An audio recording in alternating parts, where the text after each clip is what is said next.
सास की दुकान। लक्ष्मी जी की 2 बहुएं थी, सुमन और राधिका, और 2 बेटे, अजय और सुशील। लेकिन लक्ष्मी जी के बहू बेटे उनको अपने साथ रखने को तैयार नहीं थे। बहुओं के तेज स्वभाव के चलते लक्ष्मी जी को अपना ही घर छोड़कर एक किराए की कोठरी में रहना पड़ रहा था। कुछ दिनों से उनके बेटों ने उन्हें पैसे देना भी बंद कर दिया था। ऐसी स्थिति में लक्ष्मी जी ने अपनी जमा पूंजी से एक छोटी सी दुकान खोली। एक दिन शाम के वक्त, अजी सुनते हो, तुम्हारी माँ ने दुकान खोली है। दुकान अब इस उम्र में दुकान पर बैठेगी वो।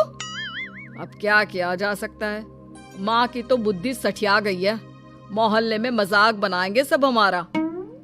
अरे जेठ जी, इसमें परेशानी क्या है अगर सासू माँ ने दुकान खोली है? हाँ, राधिका ठीक तो कह रही है। अपनी दुकान पर बैठी रहेगी, कम से कम हमें परेशान तो नहीं करेंगी। हाँ, वैसे बात तो ठीक है। खुद के 2 पैसे कमाएंगी तो कभी कभार हमें जो खर्चा देना पड़ता है ना, वो भी देने से बच जाएंगे हम लोग। फिर किस बात की परेशानी, खोलने दो माँ को दुकान, हमें क्या।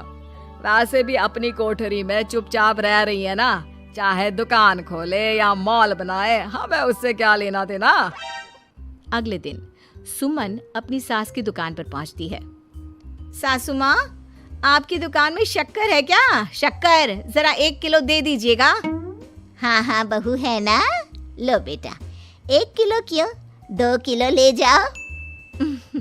सोच लो सासू माँ, घाटा हो जाएगा आपको, पैसे नहीं देने वाली मैं। देखो सुमन, ये मेरी दुकान है और यहाँ पर जो भी कोई सामान खरीदने आता है उसे पैसे तो देने ही पड़ते हैं। अरे सासू माँ, ऐसा क्यों करी आप?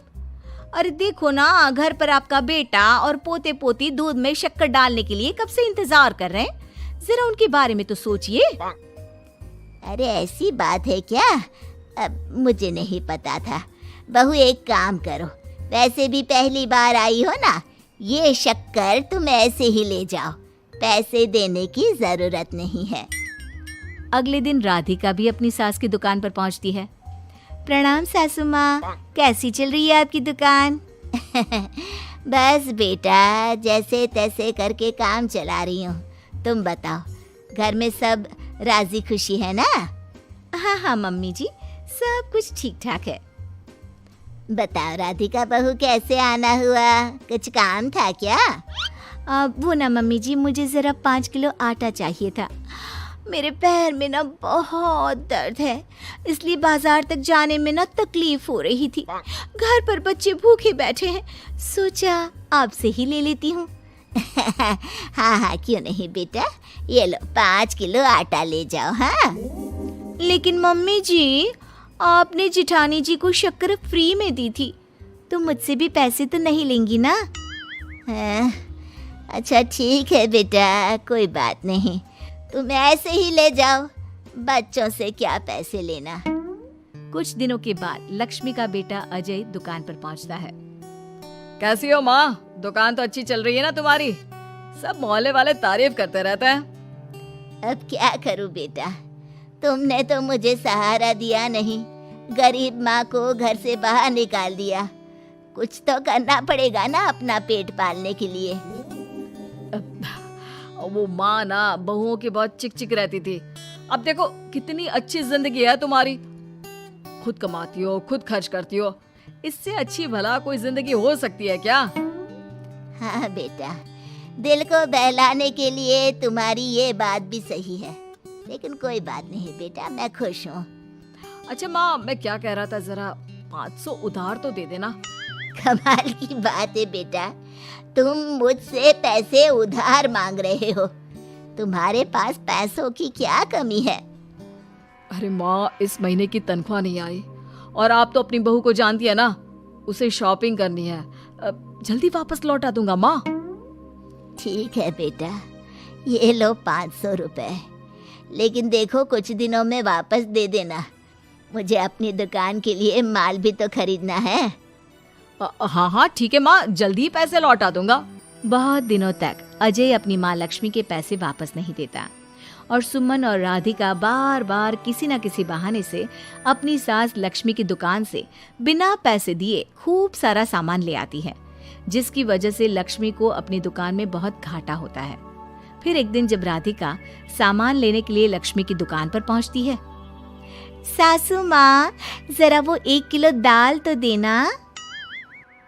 नहीं बहू, अब मैं तुम्हें या सुमन को कोई सामान फ्री में नहीं देने वाली। तुम लोगों ने कभी कोई मदद नहीं की मेरी, उल्टा मेरी दुकान से फ्री का सामान ले जाकर मुझे मुश्किल में डाल दिया है। लेकिन मम्मी जी, हम तो आपके बच्चे हैं ना। अगर इतना ही मेरे बच्चे हो तो फिर मुझे घर से बाहर क्यों निकाल दिया? देख बहू, अब मैं तुम्हें 1 रुपए का सामान भी फ्री में नहीं दूंगी। और जाकर सुमन को भी कह देना, आए दिन तुम्हारा पति मुझसे उधार ले जाता है और वापस भी नहीं लौटाता। राधिका गुस्से में घर वापस आती है। घर आने के बाद, क्या हुआ राधिका, बहुत गुस्से में लग रही हो तुम? सासू माँ की दुकान पर गई थी ना? सासू माँ का तो कुछ करना पड़ेगा, जब से ये दुकान खोलकर बैठी है। अक्कड़ तो देखो उनकी। अरे लेकिन हुआ क्या है? होना क्या है, दाल लेने गई थी, मुझे 4 बातें सुनाकर उल्टा भेज दिया, कुछ दिया भी नहीं। ये तो सासू माँ ने ठीक नहीं किया। देखो मेरे पास ना एक बहुत अच्छा प्लान है। कैसा प्लान भाभी? हम अपनी सासू माँ की दुकान में किसी चोर से कहकर चोरी करवा देते हैं और सारा सामान अपने घर मंगवा लेंगे। उसके बाद हमारे पास फ्री में सामान भी आ जाएगा और सासू माँ की अकल भी ठिकाने आ जाएगी। ठीक है भाभी, मैं आपका पूरा साथ दूंगी।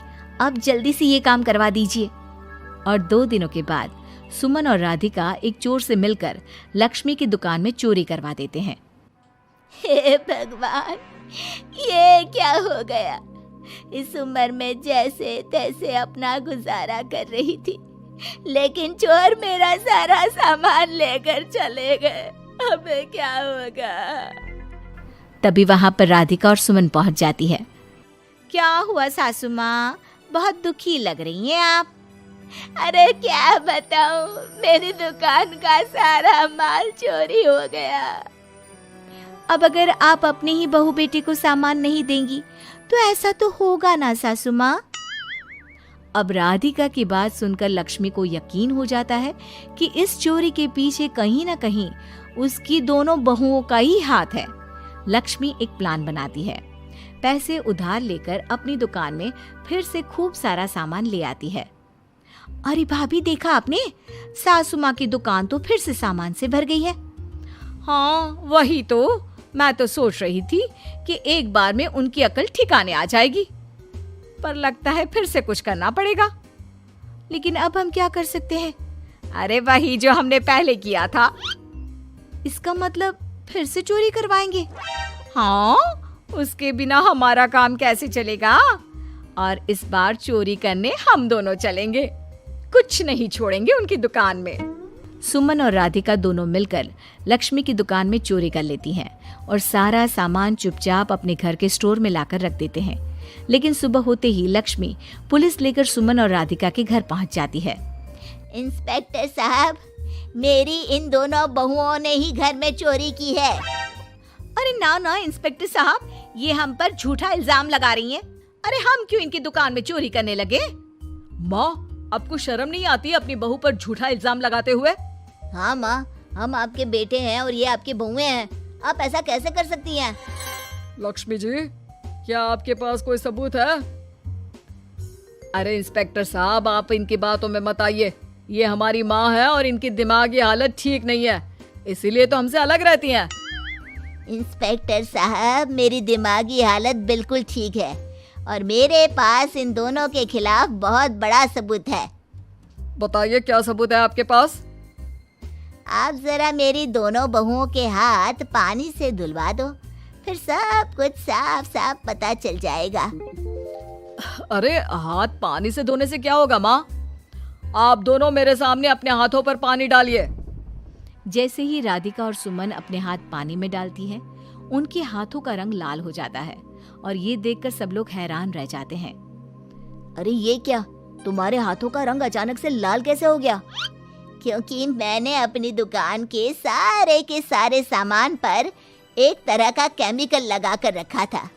मुझे पता था जो भी चोरी करने आएगा वो सामान को अपने हाथों से उठाएगा और उसके हाथों पर रंग लग जाएगा। अरे माँ, आप तो बहुत चालाक निकली। इसे चालाक नहीं बेटा, बुद्धिमान कहते हैं। और जिसके तुम्हारे जैसे बहू बेटे हो उसे थोड़ा बहुत तो अपनी अकल से काम लेना ही पड़ता है ना। शर्म नहीं आती आप लोगों को अपनी ही माँ को परेशान करते हुए? हमें माफ कर दीजिए सासू माँ, हम आइंदा ऐसी गलती कभी नहीं करेंगे।